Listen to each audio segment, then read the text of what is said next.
জিয়াউর রহমানের কথা তো শুনছেন, দেখেন নাই তিনি কেমন ব্যক্তি ছিল। এই যে খালেদা জিয়া কি আমাদের সাইডে এত কষ্ট করার পরে কি আমাদের সাইডে চলে গেছে?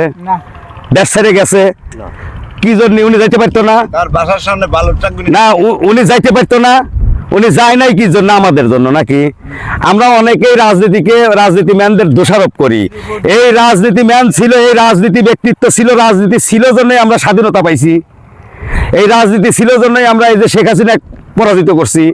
এই রাজনীতি ছিল জন্য আমরা গণতন্ত্র পাইছি। এই রাজনীতি আছে জন্যই এদের মাধ্যমে আমরা স্কুল পাইছি। আপনারা স্কুলে কোন স্কুলে পড়ছেন, কতটুকু ঘর ছিল তো জানেনি, কয়জন পড়তো তাও জানেন। আজকে হাজার হাজার ছাত্রছাত্রী এই রাজনীতি ম্যানরাই তো আমাদের আইনে দিছে নাকি? এই যে জিয়াউর রহমান, এই যে আজকে আমাদের খাদ্য স্বয়ংসম্পন্ন, এই দানটা তো জিয়াউর রহমানই আনছে, তাই না? ওই যে স্যালোটা যে চলতেছে, এটা কেটা জিয়া আনছে? ইয়রমান না কি জানি নাম ছিল। হ্যাঁ, এই যে স্যালো যে চলতেছে, এই যে দানটা, এটা জিয়াউর রহমান আনছে নাকি? ভুল আছে এখানে?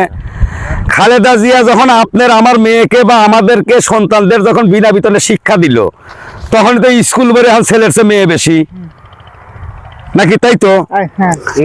তারপরে আর একটা জিনিস পাইনি, সেটা পাবেন, যেটা পান নাই সেটা পাবেন, যেটা পান নাই এখনো শেষ হয় নাই সেটা পাবেন। এই যে আজকে আমরা বিএনপি ক্ষমতায় আসলে দারিদ্রদেরকে একটা ফ্যামিলি কার্ড দিবে, যাতে সে চাউলটা পায়, ডাউলটা পায়। কার্ডটা কেমন? ব্যাংকের কার্ডের মতো। যা দোকানে জমা দিবেন, এখানে জালিয়াতি করার জন্য কারো, ব্যাংকের মতো জমা দিবেন, টাকা তুলবেন, নিয়ে আসবেন, একদম ব্যাংকের মতো সিস্টেম। আপনাকে কার্ডটা দিয়ে দেওয়া হবে।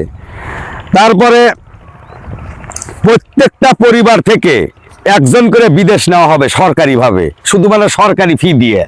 প্রত্যেকটা পরিবার থেকে, যদি যাওয়ার মতো সামর্থ্য কারো থাকে, ইনশাল্লাহ। হ্যাঁ, যদি যাওয়ার মতো সামর্থ্য কারো থাকে, প্রত্যেকটা পরিবার থেকে একজনকে বিদেশ নেওয়া হবে কর্মসংস্থানের জন্য।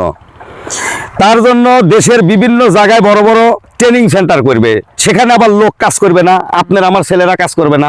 আমরা থাকবো বাড়ি। হ্যাঁ, সার কি চাচ্ছি,